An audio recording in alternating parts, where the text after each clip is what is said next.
സ്വയം സ്ഥാനാർത്ഥിയാകുന്ന ഏർപ്പാടൊന്നും ഞങ്ങളുടെ പാർട്ടിയിലും ഞങ്ങളുടെ മുന്നണിയിലില്ല. വാളെടുത്ത ആളുകളൊക്കെ വെളിച്ചപ്പാടാകുന്ന ഏർപ്പാട് ഞങ്ങളുടെ പാർട്ടിയിലില്ല. സ്ഥാനാർത്ഥിയെ സംബന്ധിച്ച് അന്തിമ തീരുമാനം എടുക്കേണ്ടത് ശരത് പവാർ ദേശീയ നേതൃത്വമാണ്. NCP സംസ്ഥാന ജനറൽ സെക്രട്ടറിയും കേരള ഫോറസ്റ്റ് ഡെവലപ്മെൻറ്റ് കോർപ്പറേഷൻ്റെ ചെയർമാനുമായ റസാഖ് മൗലവിയാണ് എന്നോടൊപ്പം ഉള്ളത്. ഇപ്പോൾ തെരഞ്ഞെടുപ്പ് അടുത്ത് വരികയാണ്.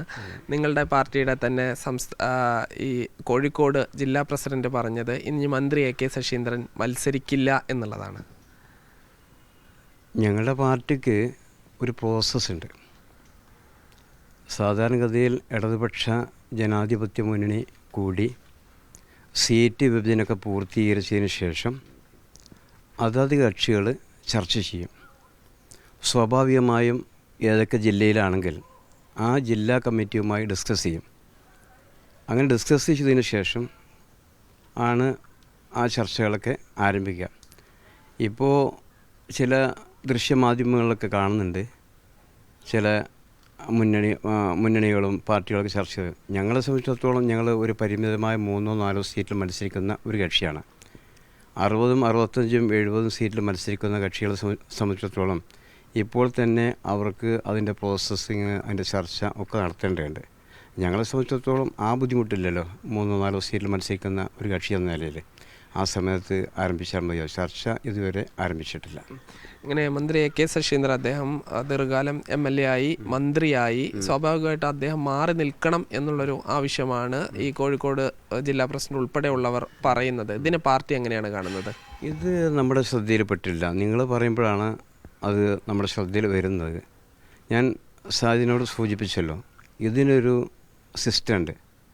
വാളെടുത്ത ആളുകളൊക്കെ വെളിച്ചപ്പാടാകുന്ന ഏർപ്പാട് ഞങ്ങളുടെ പാർട്ടിയിലില്ല. ഇടതുപക്ഷ ജനാധിപത്യ മുന്നണിക്കുമില്ല. ഞാൻ നേരത്തെ സൂചിപ്പിച്ച പ്രകാരം ഇടതുപക്ഷ ജനാധിപത്യ മുന്നണി സീറ്റ് വിഭജനം പൂർത്തീകരിച്ചതിന് ശേഷമാണ് നമ്മൾ ഈ സ്ഥാനാർത്ഥിയെക്കുറിച്ച് ഡിസ്കസ് ചെയ്യുക. അത് കോഴിക്കോട് ജില്ലയിലാണെങ്കിലും പിന്നെ മറ്റേത് ജില്ലയിലാണെങ്കിലും എവിടെയാണ് സീറ്റ്, ആ സീറ്റ് ലഭിക്കുന്ന ജില്ലയിലെ പാർട്ടി പ്രവർത്തകരുമായും ജില്ലാ കമ്മിറ്റിയുമായും ഡിസ്കസ് ചെയ്യും. ആ ഡിസ്കസ് ചെയ്ത ആ കാര്യം സംസ്ഥാന നേതൃത്വത്തെ അറിയിക്കും. സംസ്ഥാന നേതൃത്വം അതിലൊരു തെരഞ്ഞെടുപ്പ് കമ്മിറ്റിയുണ്ട്. ആ തെരഞ്ഞെടുപ്പ് കമ്മിറ്റി നിർദ്ദേശിക്കുന്ന ആ പേര് ദേശീയ നേതൃത്വത്തിന് കൈമാറും. ദേശീയ നേതൃത്വമാണ് അന്തിമമായി സ്ഥാനാർത്ഥിയെ ഡിക്ലെയർ ചെയ്യുന്നു, തീരുമാനിക്കുന്നു. ഇപ്പോൾ താങ്കൾ ഈ തെരഞ്ഞെടുപ്പ് കമ്മിറ്റി അംഗം കൂടിയാണ്. ഇപ്പോൾ സ്വാഭാവികമായിട്ടും നിയമസഭാ തെരഞ്ഞെടുപ്പുമായി ബന്ധപ്പെട്ട് അങ്ങനെ എന്തെങ്കിലും ഒരു കൂടിയിരുത്തം ഉണ്ടായിട്ടുണ്ടോ? ഇല്ല, ഞാൻ സൂചിപ്പിച്ചല്ലോ, ഇടതുപക്ഷ ജനാധിപത്യ മുന്നണി കൂടി സീറ്റ് വിഭജനം പൂർത്തീകരിച്ചതിന് ശേഷമാണ് ഏതൊക്കെ കക്ഷികൾക്ക് ഏതൊക്കെ സീറ്റ് എന്ന് ഇപ്പോൾ നിലവിൽ ഒരു സിസ്റ്റം ഉണ്ട്. അപ്പോൾ അത് ഒരു അന്തിമമായ തീരുമാനം വന്നതിന് ശേഷം മാത്രമാണ് ആ പ്രോസസ്സിങ്ങിലേക്ക് കടക്കുകയുള്ളൂ. ഇപ്പോൾ ഈ കൂടുതൽ സീറ്റ് നിങ്ങൾ ആവശ്യപ്പെടുമോ? ഇപ്പോൾ ഈ എലത്തൂരാണ് വിജയിച്ചു വരുന്നത്, പിന്നെ കോട്ടയ്ക്കൽ പോലെ UDFന് ശക്തിയുള്ള കേന്ദ്രങ്ങളാണ്. കുറച്ചുകൂടി വിജയ സാധ്യതയുള്ള സീറ്റ് മാറ്റി നൽകണമെന്നോ ഇല്ലെങ്കിൽ അധികം സീറ്റ് വേണമെന്നോ അങ്ങനെ എന്തെങ്കിലും ഒരു ആവശ്യം ഉന്നയിക്കോ? കേരളത്തെ സംബന്ധിച്ച് ഇന്ന സീറ്റിൽ പിന്നെ LDFനെ സംബന്ധിച്ച് 140 സീറ്റും വളരെ നല്ല രീതിയിൽ മത്സരിക്കാവുന്ന സീറ്റുകളാണ്. ഇപ്പോൾ ഞങ്ങൾ മത്സരിക്കുന്നത് എലത്തൂരും കുട്ടനാടും പിന്നെ കോട്ടയ്ക്കലാണ്. അധികം സീറ്റ് വേണോ വേണ്ടേ എന്ന് തീരുമാനിക്കാനുള്ള ഡിസ്കഷനൊന്നും നിലവിൽ ആരംഭിച്ചിട്ടില്ല. ഇപ്പോൾ ഈ കോഴിക്കോട് ജില്ലാ പ്രസിഡന്റ് പറഞ്ഞ മറ്റൊരു കാര്യം, അങ്ങനെ മന്ത്രി മാറുകയാണെങ്കിൽ പിന്നീട് കോഴിക്കോട് ജില്ലയിൽ നിന്നുള്ള ഒരാൾ തന്നെയാണ് മത്സരിക്കേണ്ടതെന്ന്, അങ്ങനെ എന്തെങ്കിലും ഉണ്ടോ? ഇത് ഒരു ദേശീയ പാർട്ടിയല്ലേ. ആ ഒരു ദേശീയ പാർട്ടി എന്ന നിലയിൽ ഇതിൻ്റെ സ്ഥാനാർത്ഥിയെ സംബന്ധിച്ച് അന്തിമ തീരുമാനം എടുക്കേണ്ടത് ശരത് പവാർ ദേശീയ നേതൃത്വമാണ്. ഇപ്പോൾ ഈ താങ്കളിപ്പോൾ ആണ് ഈ ഇതിൻ്റെ KFDCയുടെ ചെയർമാനായത്. സ്വാഭാവികമായിട്ടും ഇനിയിപ്പോൾ മന്ത്രി ഒക്കെ മാറുകയാണെങ്കിൽ എലത്തൂർ മത്സരിക്കാനുള്ളൊരു സാധ്യതയുണ്ടോ? എൻ്റെ സാധ്യത നിങ്ങളുടെ ചോദ്യമൊക്കെ വളരെ സന്തോഷം ഉണ്ടാക്കുന്ന ചോദ്യമാണ്. ചോദ്യത്തിലൊന്നും കുഴപ്പമില്ല. പക്ഷേ ഞാൻ സൂചിപ്പിച്ചല്ലോ, സ്വയം സ്ഥാനാർത്ഥിയാകുന്ന ഏർപ്പാടൊന്നും ഞങ്ങളുടെ പാർട്ടിയിലും ഞങ്ങളുടെ മുന്നണിയിലില്ല. അങ്ങനെയാണ്. ഈ തദ്ദേശ സ്വയംഭരണ തെരഞ്ഞെടുപ്പിൽ ഇടതുപക്ഷത്തിന് വലിയ തിരിച്ചടിയാണ് ഉണ്ടായത്. അത് നിയമസഭാ തെരഞ്ഞെടുപ്പ് ആകുമ്പോഴേക്ക് ഏതെങ്കിലും തരത്തിലുള്ളൊരു മാറ്റത്തിലൂടെ ഒരു 3ാം തവണ അധികാരത്തിലേക്ക് എന്നുള്ളതിന് സാധ്യത നിങ്ങൾ കാണുന്നുണ്ടോ? കഴിഞ്ഞ 9.5 വർഷം ഇടതുപക്ഷ ജനാധിപത്യ മുന്നണിയാണ് കേരളത്തിലെ 3.5 കോടി ജനങ്ങൾക്കൊപ്പം നിൽക്കുന്ന ഒരു മുന്നണിയാണ്, ഗവൺമെൻറ്റാണ്. കേരളത്തിൽ നടന്ന ഈ തെരഞ്ഞെടുപ്പിൽ ഇടതുപക്ഷ ജനാധിപത്യ മുന്നണി നിങ്ങളൊന്നും ഉദ്ദേശിക്കുന്നത് പോലെ വലിയ പരിക്കൊന്നും മുന്നിക്കുണ്ടായിട്ടില്ല. അതിന് പരിക്കുകൾ ഏതെങ്കിലും ജില്ലകളും സ്ഥലങ്ങളും ഉണ്ടായിട്ടുണ്ടെങ്കിൽ അത് പ്രാദേശികമായ ചില പ്രശ്നങ്ങളുടെ അടിസ്ഥാനത്തിലായിരിക്കും. ഞങ്ങൾ ഉണ്ടായിട്ടുണ്ടെങ്കിൽ ആ തെറ്റുകൾ തിരുത്തി ഇടതുപക്ഷ ജനാധിപത്യ മുന്നണി ഒറ്റക്കെട്ടായി മുന്നോട്ട് പോകും. ഇതിലിപ്പോൾ നിരവധി ജനക്ഷേമ പ്രവർത്തനങ്ങൾ, ക്ഷേമ പെൻഷനുകളൊക്കെ നൽകുന്നുണ്ട്. പക്ഷേ ഈ വെള്ളാപ്പള്ളി നടേശൻ നിരന്തരം വർഗീയത പറഞ്ഞുകൊണ്ടിരിക്കുന്നു. അദ്ദേഹത്തിനെതിരെ നിയമ നടപടി സ്വീകരിക്കുന്നില്ലെന്ന് മാത്രമല്ല, മുഖ്യമന്ത്രിയും മന്ത്രിമാരും അദ്ദേഹത്തെ വാനോളം പുകഴ്ത്തുകയാണ് ചെയ്യുന്നത്.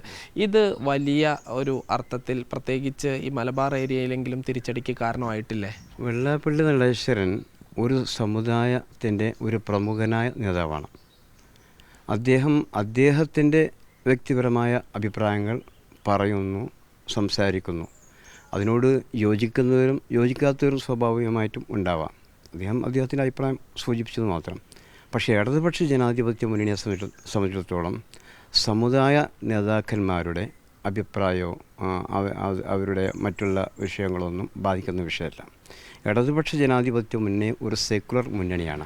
ആ മുന്നണിക്ക് ഇന്ന് കേരളത്തിൽ നല്ല ശക്തമായ ജനകീയ അടിത്തറയുണ്ട്. അത് തിരിച്ചറിവുള്ള ആളുകളാണ് ഇടതുപക്ഷ ജനാധിപത്യ മുന്നണി എന്താണ്, ഇടതുപക്ഷ ജനാധിപത്യ മുന്നണി ഗവൺമെൻറ് എന്താണ്, ആ സമീപനം എന്താണെന്ന് കേരളത്തിലെ ജനങ്ങൾക്കറിയാം. അപ്പോൾ അതുകൊണ്ട് ആ സ്റ്റേറ്റ്മെൻറ്റുകളോ ആ പ്രസ്താവനകളോ ഒന്നും LDFനെ ബാധിക്കുന്ന വിഷയമല്ല. പക്ഷെ അദ്ദേഹത്തെ ഇങ്ങനെ പിന്തുണയ്ക്കുന്ന നിലപാട് ഈ മന്ത്രിമാരും മുഖ്യമന്ത്രിമാരൊക്കെ അങ്ങനെ തുടരുന്ന രീതിയോട് NCPയുടെ ഒരു നിലപാടെന്താ? അത് കേരളത്തിൻ്റെ സമാരാധ്യനായ മുഖ്യമന്ത്രി ഇന്നലെ നടത്തിയ അദ്ദേഹത്തിൻ്റെ പത്രസമ്മേളനത്തിൽ ആർക്കും സംശയത്തിനതീതമായി വളരെ വ്യക്തത വരുത്തിയ കാര്യമാണ്. അതിലപ്പുറം അതുമായി ബന്ധപ്പെട്ട് എനിക്കൊന്നും പറയാനില്ല. അതോടൊപ്പം തന്നെ ഇപ്പോൾ ഈ കോൺഗ്രസ് ഒക്കെ പറയുന്നുണ്ട്, ഈ സീനിയറായ പല നേതാക്കളും ഇനി ഈ വിശ്രമിക്കട്ടെ, യുവതലമുറ വരുന്നു, നിങ്ങൾക്ക് കുറച്ച് സീറ്റുകളേ ഉള്ളൂ, ഇപ്പോൾ മന്ത്രി മാറുകയാണെങ്കിലും അങ്ങനെ ഒരു പ്രാതിനിധ്യത്തിന് കൂടുതൽ ഊന്നൽ നൽകുമോ? യുവാക്കൾക്കൊക്കെ സ്വാഭാവികമായും വിദ്യാർത്ഥികൾക്കാണെങ്കിലും ഞങ്ങളുടെ പാർട്ടി ആ സീറ്റ് കൊടുക്കുന്നതിന് നിലപാടല്ല. പക്ഷേ ഞങ്ങളുടെ പാർട്ടി കോൺഗ്രസ് അല്ല, അതില്ലെങ്കിൽ CPM. അവർക്ക് 70, 75, 100ഓളം സീറ്റുകൾ മത്സരിക്കുന്ന ഒരു പാർട്ടിയാണ്. ഞങ്ങളുടെ പാർട്ടി പരിമിതമായ 3, 4 സീറ്റിൽ മാത്രം മത്സരിക്കുന്ന ഒരു പാർട്ടി എന്ന നിലയ്ക്ക് ഞങ്ങൾക്ക് എല്ലാ ഘടകങ്ങളും പരിശോധിച്ചിട്ടാണ് സ്ഥാനാർത്ഥി നിർത്തുക. AK ശശീന്ദ്രൻ എന്ന് പറയുമ്പോൾ ഈ പാർട്ടിയെ സംബന്ധിച്ചിടത്തോളം അദ്ദേഹത്തിന് കേരളത്തിൽ ഒരു പൊതു സ്വീകാര്യതയുണ്ട്. നമ്മുടെ പാർട്ടിയുടെ മുതിർന്ന നേതാവാണ്. അപ്പോൾ ആ നിലയ്ക്ക് അദ്ദേഹത്തിൻ്റെതായ പരിഗണനയും പാർട്ടിയിലുണ്ട്.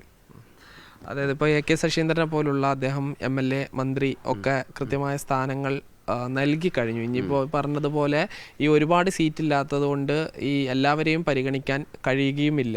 ഈ സ്വാഭാവികമായിട്ട് താങ്കളെപ്പോലുള്ള സീനിയർ നേതാക്കൾക്ക് ഇനി വിജയസാധ്യതയുള്ള സീറ്റ് എന്നുള്ളൊരു ഫോർമുലയിലേക്ക് പോകുമോ? അതാണ് സാധ്യത ഞാൻ സൂചിപ്പിച്ചത്. ഞങ്ങളുടെ പാർട്ടി 10, 60 സീറ്റിൽ മത്സരിക്കുന്ന കക്ഷിയല്ല. ഞങ്ങളുടെ പാർട്ടി 3, 4 സീറ്റിൽ മാത്രം മത്സരിക്കുന്ന ഒരു കക്ഷിയാണ്. അവിടെ ഞങ്ങൾക്ക് യുവാക്കളെ പരിഗണിക്കുന്നതിലും വിദ്യാർത്ഥികളെ പരിഗണിക്കുന്നതിലും ഒരുപാട് പരിമിതികളുണ്ട്. അപ്പോൾ AK ശശീന്ദ്രനെ പോലെയുള്ള മുതിർന്ന നേതാക്കൾ കേരളത്തിലുണ്ട്. നേരത്തെ സൂചിപ്പിച്ച പ്രകാരം ഇതെല്ലാം ചർച്ച ചെയ്ത് തീരുമാനിക്കുന്നത് ഇലക്ഷൻ കമ്മിറ്റിയാണ്. നമുക്ക് ഏത് പേര് നിർദ്ദേശിക്കുന്നതിന് ഒരു കുഴപ്പമില്ല, പേര് നിർദ്ദേശിക്കുന്നതിന് കുഴപ്പമില്ല. പക്ഷേ ഇത് ഇലക്ഷൻ കമ്മിറ്റിയാണ് ചർച്ച ചെയ്ത് ദേശീയ നേതൃത്വത്തിൽ കൈമാറുക. ദേശീയ നേതൃത്വമാണ് അന്തിമമായി തീരുമാനമെടുക്കുക. അതായത് മന്ത്രി AK ശശീന്ദ്രൻ മത്സരിക്കാൻ സന്നദ്ധ പ്രകടിപ്പിച്ചു കഴിഞ്ഞാൽ അത് ഗൗരവമായി ചർച്ച ചെയ്യും.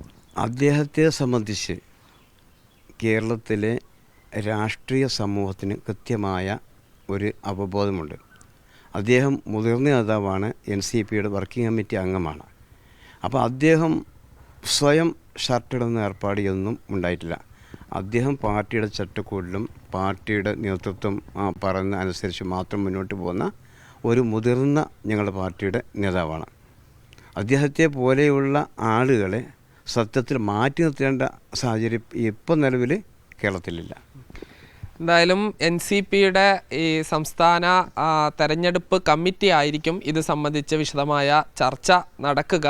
മുക്കം മുഹമ്മദിൻ്റെ പ്രസ്താവനയോടുകൂടിയാണ് NCPയിലെ സ്ഥാനാർത്ഥികളുമായി ബന്ധപ്പെട്ട കാര്യങ്ങൾ സജീവമായ ചർച്ചയാകുന്നത്. ഷിജു ചിറ്റൂരിനൊപ്പം സാജിദ് അജ്മൽ, മീഡിയ 1 പാലക്കാട്.